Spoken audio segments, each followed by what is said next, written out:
Chapitre II de la première partie de Madame Bovary par Gustave Flaubert. Une nuit, vers 11 heures, ils furent réveillés par le bruit d'un cheval qui s'arrêta juste à la porte. La bonne ouvrit la lucarne du grenier et parlementa quelque temps avec un homme resté en bas, dans la rue. Il venait chercher le médecin. Il avait une lettre.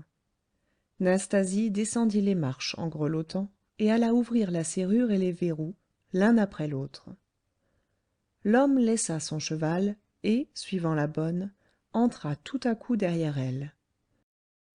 Il tira de dedans son bonnet de laine à houppes grises, une lettre enveloppée dans un chiffon, et la présenta délicatement à Charles, qui s'accouda sur l'oreiller pour la lire. Nastasie, près du lit, tenait la lumière. Madame, par pudeur, restait tournée vers la ruelle et montrait le dos. Cette lettre, cachetée d'un petit cachet de cire bleue, suppliait M. Bovary de se rendre immédiatement à la ferme des Bertaux pour remettre une jambe cassée. Or il y a, de Tostes aux Bertaux, 6 bonnes lieues de traverse, en passant par Longueville et Saint-Victor. La nuit était noire. Madame Bovary jeune redoutait les accidents pour son mari. Donc il fut décidé que le valet d'écurie prendrait les devants. Charles partirait 3 heures plus tard, au lever de la lune. On enverrait un gamin à sa rencontre, afin de lui montrer le chemin de la ferme et d'ouvrir les clôtures devant lui. Vers 4 heures du matin, Charles, bien enveloppé dans son manteau, se mit en route pour les Bertaux. Encore endormi par la chaleur du sommeil, il se laissait bercer au trot pacifique de sa bête. Quand elle s'arrêtait d'elle-même devant ces trous entourés d'épines que l'on creuse au bord des sillons, Charles se réveillant en sursaut, se rappelait vite la jambe cassée, et il tâchait de se remettre en mémoire toutes les fractures qu'il savait. La pluie ne tombait plus, le jour commençait à venir, et, sur les branches des pommiers sans feuilles, des oiseaux se tenaient immobiles, hérissant leurs petites plumes au vent froid du matin. La plate campagne s'étalait à perte de vue, et les bouquets d'arbres autour des fermes faisaient, à intervalles éloignés, des taches d'un violet noir sur cette grande surface grise, qui se perdait à l'horizon dans le ton morne du ciel. Charles, de temps à autre, ouvrait les yeux. Puis, son esprit se fatiguant, et le sommeil revenant de soi-même, bientôt il entrait dans une sorte d'assoupissement où, ses sensations récentes se confondant avec des souvenirs, lui-même se percevait double, à la fois étudiant et marié, couché dans son lit comme tout à l'heure, traversant une salle d'opéré comme autrefois. L'odeur chaude des cataplasmes se mêlait dans sa tête à la verte odeur de la rosée. Il entendait rouler sur leurs tringles les anneaux de fer des lits et sa femme dormir. Comme il passait par Vassonville, il aperçut, au bord d'un fossé, un jeune garçon assis sur l'herbe. « Êtes-vous le médecin ?» demanda l'enfant. Et, sur la réponse de Charles, il prit ses sabots à ses mains et se mit à courir devant lui. L'officier de santé, chemin faisant, comprit au discours de son guide que M. Rouault devait être un cultivateur des plus aisés. Il s'était cassé la jambe, la veille au soir, en revenant de faire les rois, chez un voisin. Sa femme était morte depuis 2 ans. Il n'avait avec lui que sa demoiselle, qui l'aidait à tenir la maison. Les ornières devinrent plus profondes. On approchait des Bertaux. Le petit gars, se coulant alors par un trou de haie, disparut, puis il revint au bout d'une cour en ouvrir la barrière. Le cheval glissait sur l'herbe mouillée. Charles se baissait pour passer sous les branches. Les chiens de garde à la niche aboyaient en tirant sur leurs chaînes. Quand il entra dans les Bertaux, son cheval eut peur et fit un grand écart. C'était une ferme de bonne apparence. On voyait dans les écuries, par le dessus des portes ouvertes, de gros chevaux de labour qui mangeaient tranquillement dans des râteliers neufs. Le long des bâtiments s'étendait un large fumier, de la buée s'en élevait, et, parmi les poules et les dindons, picoraient dessus 5 ou 6 paons, luxe des basses-cours cauchoises. La bergerie était longue, la grange était haute, à murs lisses comme la main. Il y avait sous le hangar 2 grandes charrettes et 4 charrues, avec leurs fouets, leurs colliers, leurs équipages complets, dont les toisons de laine bleue se salissaient à la poussière fine qui tombait des greniers. La cour allait en montant, plantée d'arbres symétriquement espacés, et le bruit gai d'un troupeau d'oies retentissait près de la mare. Une jeune femme, en robe de mérinos bleu garnie de 3 volants, vint sur le seuil de la maison pour recevoir M. Bovary, qu'elle fit entrer dans la cuisine, où flambait un grand feu. Le déjeuner des gens bouillonnait alentour, dans des petits pots de taille inégale. Des vêtements humides séchaient dans l'intérieur de la cheminée. La pelle, les pincettes et le bec du soufflet, tous de proportions colossales, brillaient comme de l'acier poli, tandis que le long des murs s'étendait une abondante batterie de cuisine où miroitait inégalement la flamme claire du foyer, jointe aux premières lueurs du soleil arrivant par les carreaux. Charles monta, au premier, voir le malade.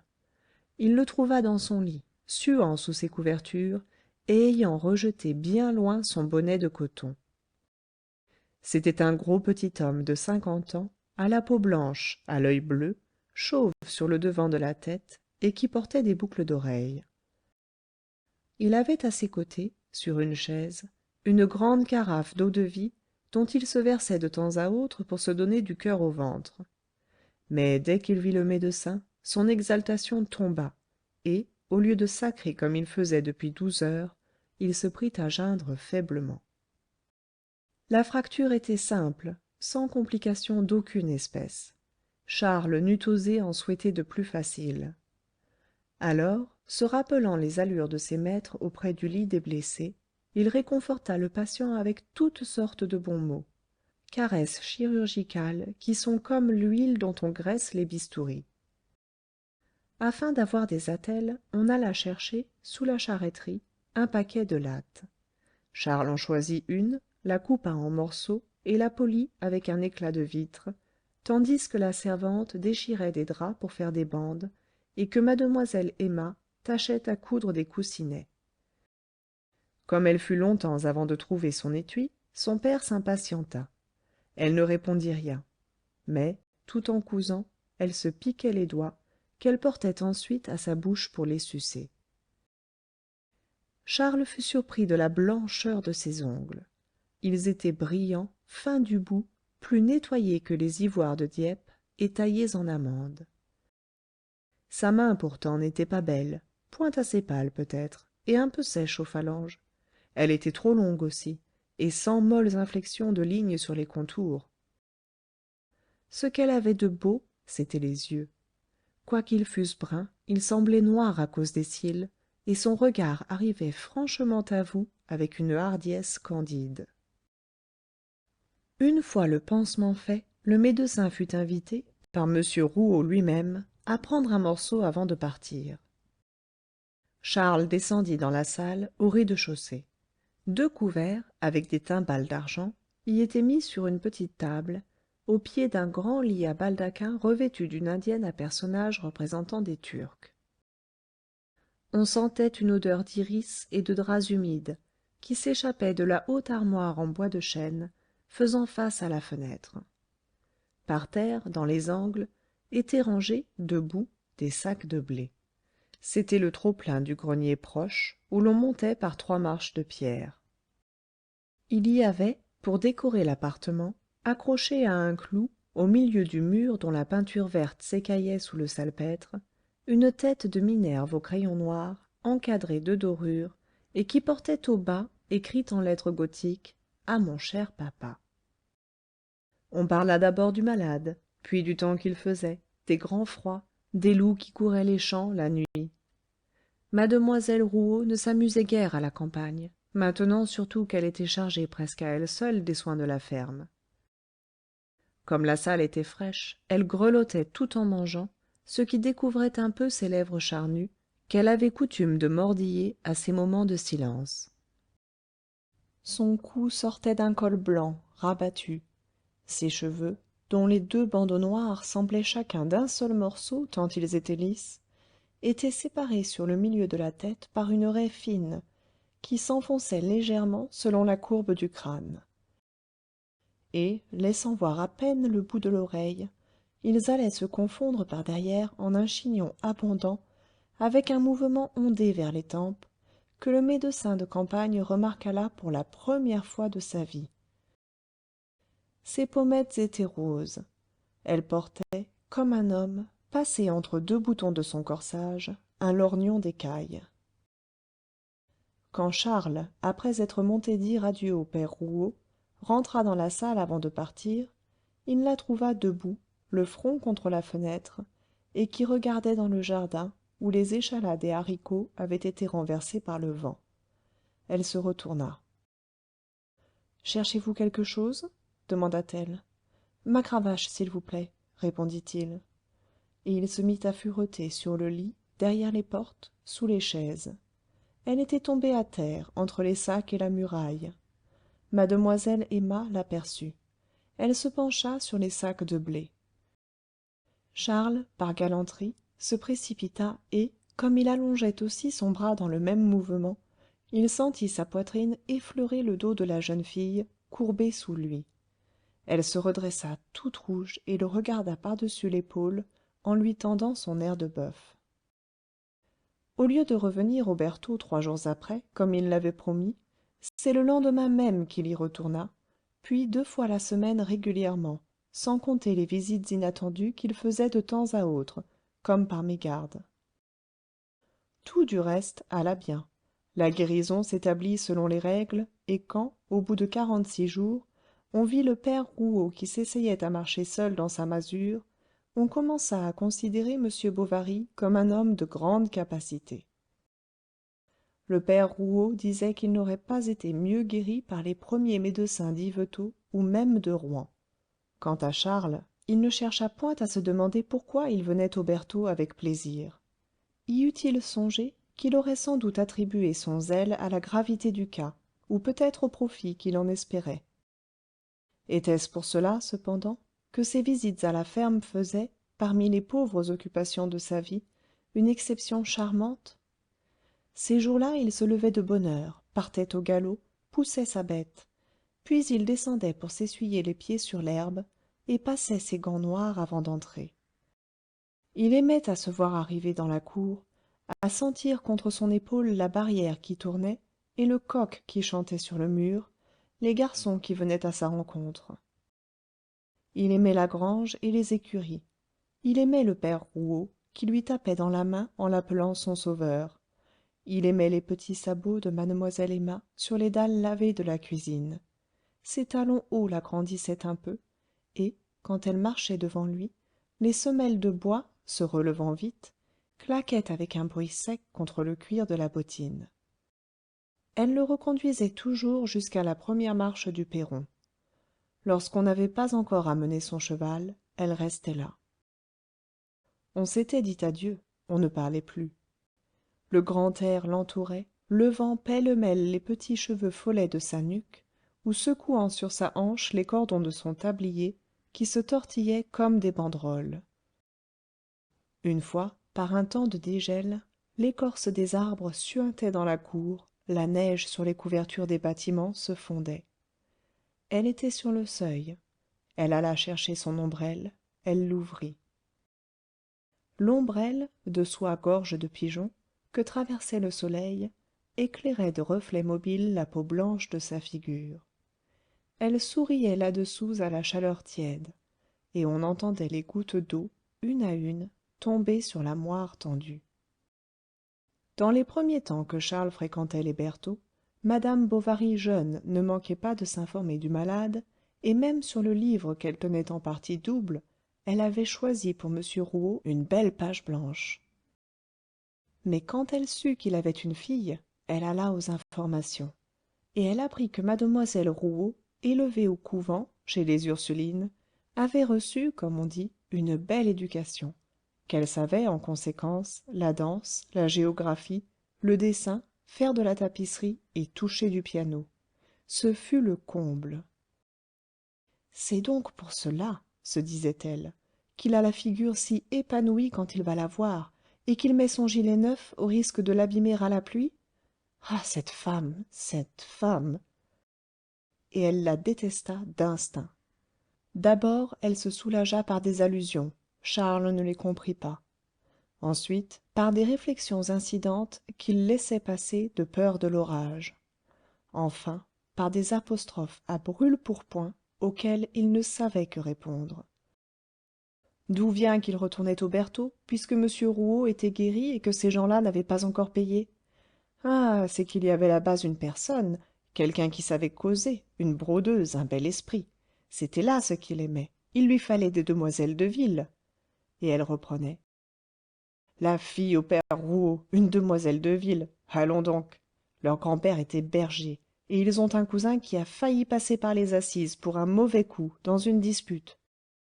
Ce n'est pas la peine de faire tant de flafla, ni de se montrer le dimanche à l'église avec une robe de soie comme une comtesse. Pauvre bonhomme d'ailleurs, qui sans les colzas de l'an passé eût été bien embarrassé de payer ses arrérages. Par lassitude, Charles cessa de retourner aux Bertaux.